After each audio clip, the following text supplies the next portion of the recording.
Your child is disturbing our premium passengers. The words hung in the air of the first-class cabin, sharper than the flight attendant intended. Jamie clutched her fussing 10-month-old closer, feeling the heat of embarrassment spread across her face as business suits and designer watches turned to stare. 3 hours into the transcontinental flight, her miracle upgrade voucher, a rare company thank you for months of remote work while juggling single motherhood, was disintegrating before her eyes. In the third row, a figure lowered his newspaper, the familiar face of America's beloved actor, now focused entirely on the unfolding scene. The private charter flight gleamed with luxury, hand-stitched leather seats, ambient lighting, and flight attendants who moved with the practiced grace of five-star hotel staff. Jamie had boarded last, her discount upgrade voucher scrutinized 3 times before being reluctantly accepted. Her son Tyler, exhausted from the airport chaos, had finally fallen asleep when turbulence hit. His crying, brief but piercing, had triggered hushed complaints from a group of executives who'd been drinking steadily since takeoff. The lead flight attendant, Martin, now stood above Jamie, his professional smile thinly veiling the message, "You don't belong here." "Perhaps you'd be more comfortable in economy where there are other families," Martin suggested, somehow making it sound both reasonable and final. The executives nodded approvingly. Jamie's throat tightened as she gathered her scattered belongings, Tyler sensing her distress and crying harder. That's when a voice, instantly recognizable from dozens of beloved films, cut through the tension. Tom Hanks rose from his seat, his kind eyes meeting Jamie's before addressing the flight attendant. The cabin fell silent. Even Tyler's cries softened as if recognizing that something significant was about to happen. Tom Hanks stood with the casual confidence that had made him America's favorite everyman for decades. He wore no visible symbols of his immense success, just a simple blue button-down and khakis, yet his presence immediately transformed the atmosphere of the first-class cabin. The flight attendant's professional mask slipped momentarily, recognition flickering across his features. "I couldn't help overhearing," Tom began, his voice carrying that distinctive warmth millions recognized from films like Forrest Gump and Cast Away. "And I'm a bit confused about what's happening here." Jamie bounced Tyler gently, his whimpers subsiding as the cabin's attention shifted. The executives, 3 men in tailored suits with matching expressions of entitlement, exchanged glances. The oldest, a silver-haired man wearing a watch worth more than Jamie's annual salary, cleared his throat. "With all respect, Mr. Hanks," he said, emphasizing the name with practiced deference, "some of us are trying to work. We paid for the quiet and comfort of first class." Tom nodded thoughtfully, as if genuinely considering this perspective. The other passengers watched with the rapt attention of an audience witnessing an unscripted performance by a master. Even the flight attendant seemed unsure of his next move, his trained hospitality protocol offering no guidance for navigating between Hollywood royalty and corporate power. "I understand completely," Tom replied, his tone remaining conversational, yet somehow reaching every ear in the cabin. "First class is definitely about comfort." He glanced around at the luxurious surroundings, then back to Jamie and Tyler. The baby had settled against his mother's shoulder, one tiny hand clutching the collar of her wrinkled blouse. "You know," Tom continued, turning to address not just the executives but the entire cabin, "I've spent a lot of time on planes, probably too much." A few appreciative chuckles rippled through the space. "And what I've noticed is that babies usually cry for a reason. Pressure changes hurt their ears. They get scared by turbulence, things we adults take for granted." The silver-haired executive shifted uncomfortably. His colleague, younger, with the hungry look of someone still climbing the corporate ladder, interjected, "That's why there's an economy section, for families and tourists." The words hung in the air, their implied hierarchy unmistakable. Several passengers looked away, suddenly finding great interest in their screens or the clouds outside. Jamie felt herself shrinking into her seat, Tyler's weight against her chest, the only thing keeping her from disappearing entirely. The third executive, who had remained silent until now, had the decency to look slightly embarrassed at his colleague's bluntness. "That's an interesting perspective," Tom said, his expression remaining pleasant, though something shifted in his eyes. The cabin grew quieter still, the background hum of the engines suddenly noticeable. "I'm curious, though, does first class mean first-class comfort or first-class character?" The question lingered, simple, yet profound. A flight attendant passing with a tray of champagne glasses slowed her pace, unable to resist witnessing what was unfolding. Jamie felt a surge of gratitude toward this man who owed her nothing, yet was standing up for her dignity in front of an audience of strangers. The younger executive fidgeted with his gold cufflinks. "Look, we're not trying to be difficult, but some environments are simply designed for certain demographics." He smiled thinly at Tom. "I'm sure even you appreciate some exclusivity, Mr. Hanks." Tom's laugh was genuine and disarming. "Oh, I don't know about that. My favorite people come in all shapes, sizes, and tax brackets." He turned to Jamie, his expression softening. "Ma'am, do you mind if I sit here?" He gestured to the empty seat beside her. Jamie nodded, words momentarily beyond her capability. As Tom settled beside her, the subtle reshuffling of power in the cabin was almost palpable. The executives exchanged glances, recognizing that this had escalated beyond a simple complaint about a crying baby to something much more significant. Tom settled into the seat with the ease of someone truly comfortable in his own skin.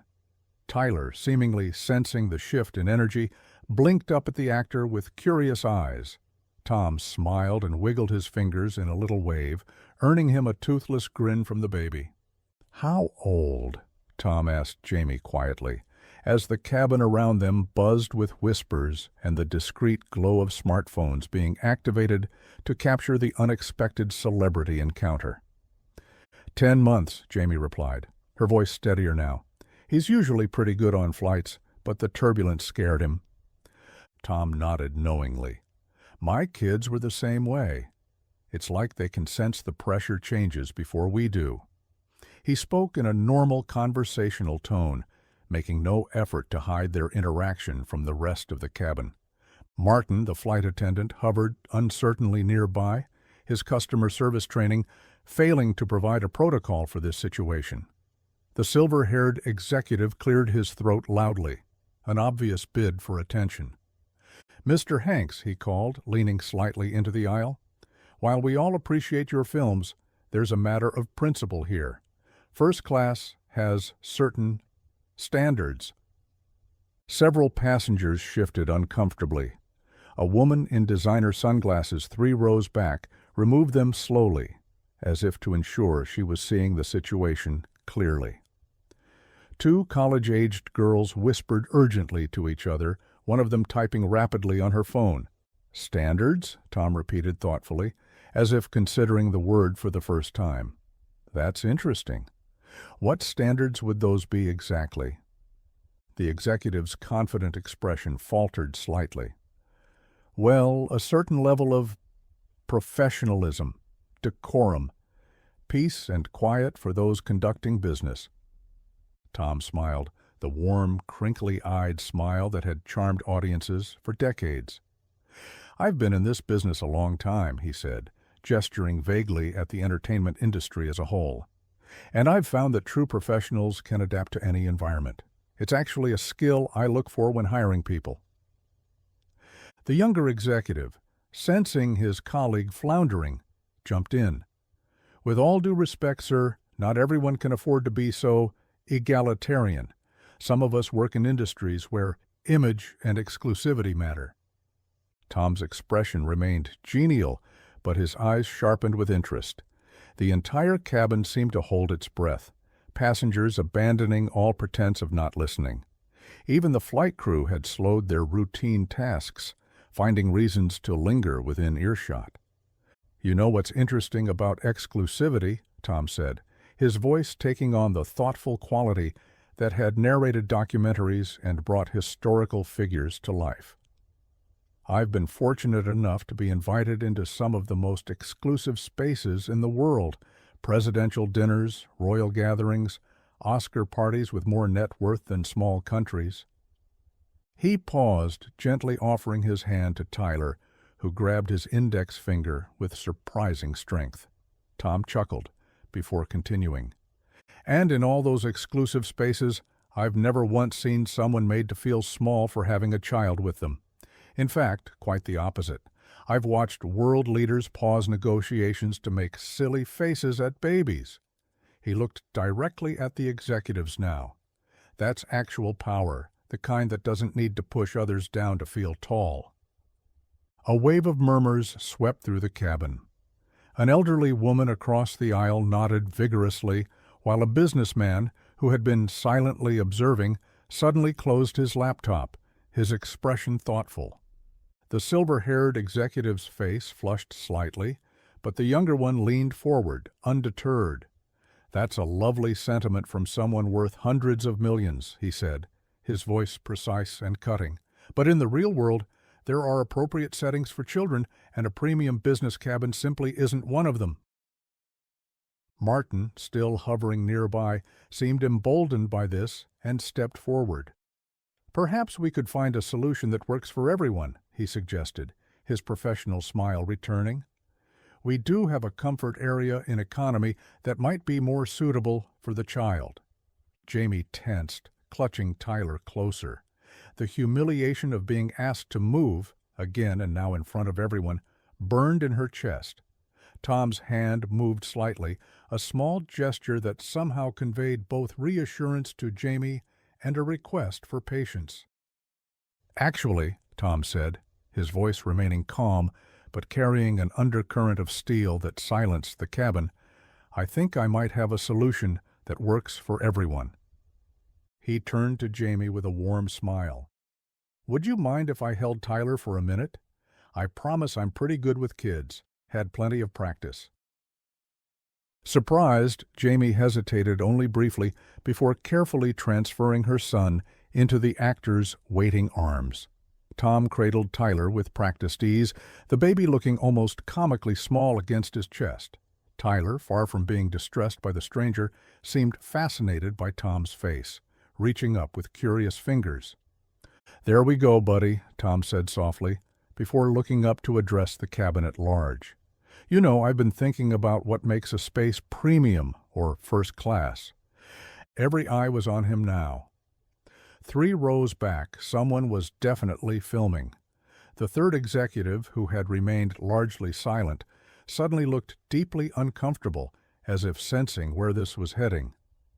"I've always thought that first class should describe behavior more than it describes a section of an airplane," Tom continued.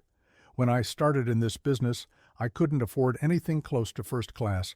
I flew standby, sat in middle seats between people 3 times my size, you name it." He adjusted Tyler gently as the baby tugged at his shirt collar. "But I remember something clearly from those days, how it felt when someone treated me with dignity versus when they didn't.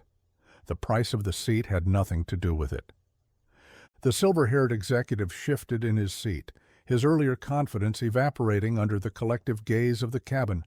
His younger colleague, however, was not ready to concede.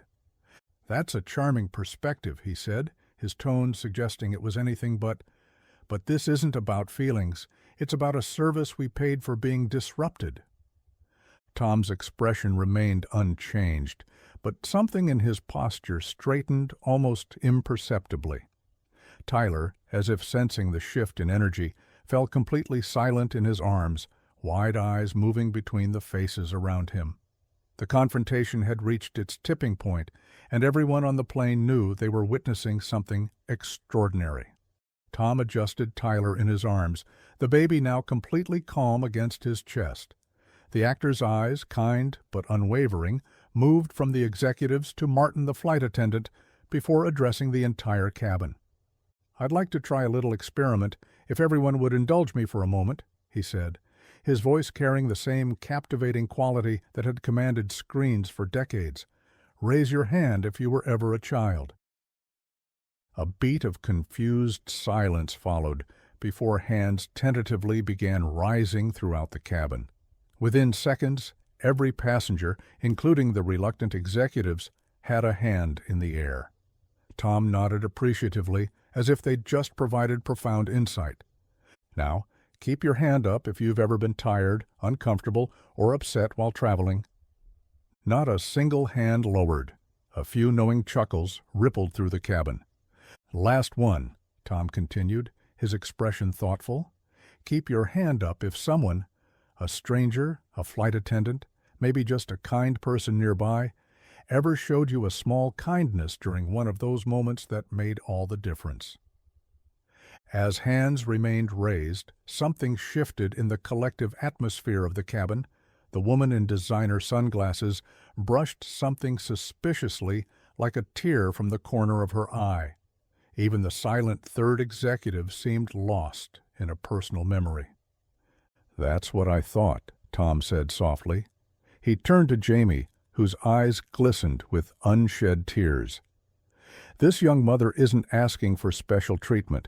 She's just trying to get home with her baby, who doesn't understand air pressure or why his ears hurt suddenly." The younger executive shifted uncomfortably, but couldn't seem to stop himself from interjecting. "That's precisely why there are family sections on—" "There are no family sections on airplanes," Tom interrupted, his tone still conversational but carrying unmistakable authority. "There are just sections with different-sized seats and different-priced tickets, and this lady," he nodded toward Jamie, "has a ticket for this section." Martin, the flight attendant, cleared his throat nervously. "Mr. Hanks, company policy does state that if a passenger is disturbing others—" "I'm disturbed," announced an elderly woman 3 rows back, her voice carrying surprising strength.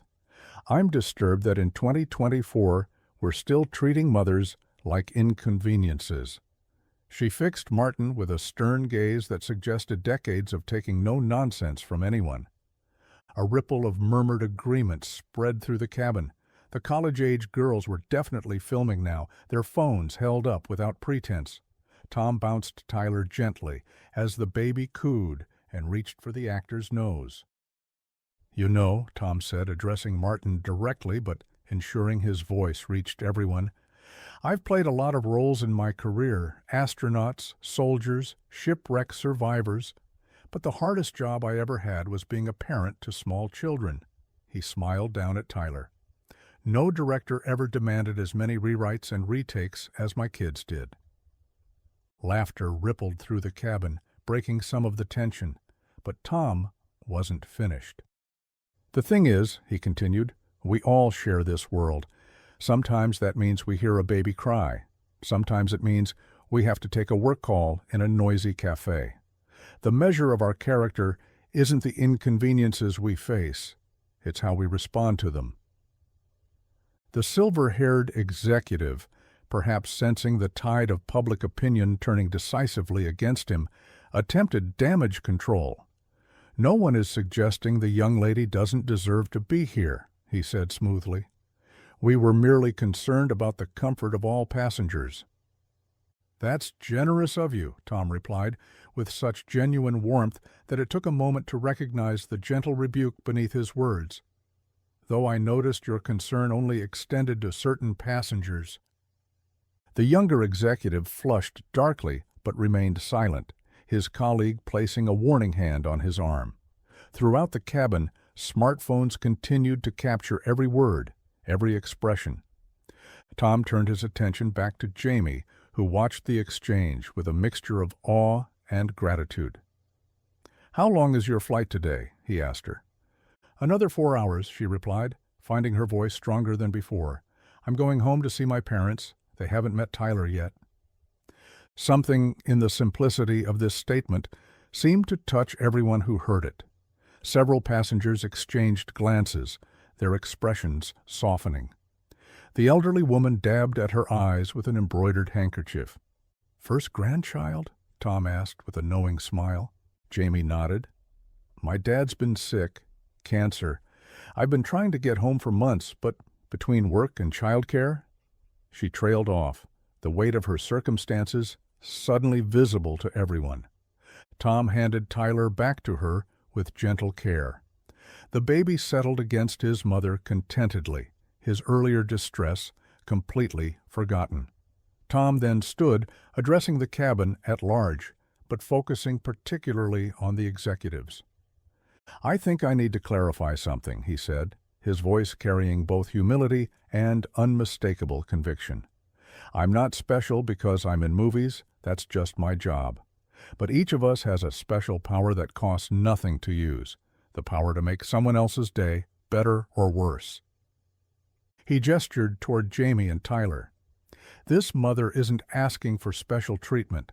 She's just asking for the basic dignity we all deserve. The seat she's sitting in, that she paid for, isn't just about legroom or premium snacks. It's about respect." The silver-haired executive reading the room nodded solemnly. His younger colleague stared fixedly at his laptop screen, jaw tight. Throughout the cabin, passengers exchanged glances, many nodding in agreement with Tom's words. "So," Tom concluded with his characteristic warm smile, "I think we can all agree that there's plenty of room in first class for everyone with a first-class ticket and first-class behavior to match." Spontaneous applause erupted, starting with the elderly woman and quickly spreading throughout the cabin. Martin, sensing the definitive shift in the cabin's mood, approached Jamie with a completely transformed demeanor. "Ma'am, can I bring you and your son anything? Perhaps some warm milk for the little one? Or a coffee for yourself?" The remainder of the flight transformed into something extraordinary. Jamie, now served with the attentiveness usually reserved for celebrities, sat more confidently in her rightful seat. Tyler, sensing his mother's relief, remained cheerful and engaging, occasionally drawing smiles even from passengers who had initially frowned at his presence. Tom returned to his original seat after exchanging phone numbers with Jamie, promising to check how her father's treatment was progressing. The silver-haired executive, displaying unexpected humility, approached Jamie during a quiet moment. "I believe I owe you an apology," he said, his corporate polish momentarily set aside. "My behavior was inconsiderate. I have grandchildren myself and—" He paused, seeming to wrestle with something internal. "Well, I wouldn't want them treated the way I treated you." Throughout the cabin, the atmosphere had fundamentally changed. Passengers who had studiously ignored each other now engaged in conversations, sharing stories of their own travels with children or memories of kindnesses received from strangers.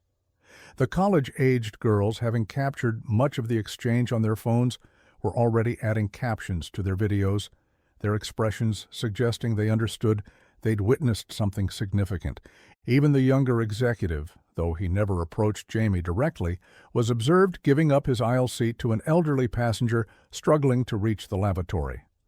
As the plane began its descent, word of what had transpired in first class had somehow filtered throughout the entire aircraft.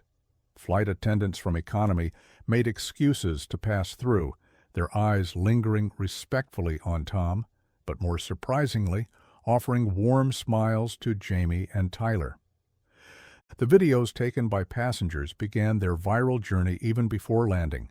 Hashtags formed organically. Tom Hanks First Class, Real First Class Behavior, and Moms Deserve Respect. What had been a private moment of conflict and resolution was transforming into a cultural touchpoint. Jamie, unaware of her impending internet fame, focused only on the miracle that her dreaded journey had become something she would cherish forever. Tyler, now sleeping peacefully in her arms, would someday hear this story, how one of Hollywood's most beloved actors had defended his mother's dignity simply because it was the right thing to do. As the seatbelt signs illuminated for landing, Tom leaned across the aisle and handed Jamie a folded napkin. On it, he'd written a note, along with contact information for one of Los Angeles's top oncologists. "My friend owes me a favor," he said quietly. "He's expecting your call about your dad. No charge, just pay it forward someday." Jamie's eyes filled with tears that had nothing to do with stress or humiliation. 3 weeks later, the incident had become more than a viral moment. It had sparked genuine cultural conversation. Major news outlets ran segments analyzing the Tom Hanks effect on public behavior. Airline policy experts debated family accommodation practices. Parents' rights groups cited the incident in campaigns for more inclusive treatment in premium spaces. The original videos had been viewed over 50 million times across platforms. Comment sections overflowed with stories from parents who had faced similar treatment, alongside messages from service workers inspired to stand up for vulnerable customers. Jamie's father, now receiving treatment from the oncologist Tom had recommended, watched the story unfold from his hospital room with pride in his daughter and gratitude toward the actor who'd changed their family's trajectory through a simple act of decency. The executives featured in the videos never made public statements, but sources close to their company revealed new internal training focusing on inclusive customer experience regardless of demographic, a direct response to the public relations implications of being on the wrong side of America's favorite actor. As for Tom Hanks, when asked about the incident during a press junket for his latest film, he simply smiled that familiar smile and said, "Real first class has nothing to do with where you sit on a plane. It's about recognizing the humanity in everyone around you. We're all just trying to get home safely to the people we love."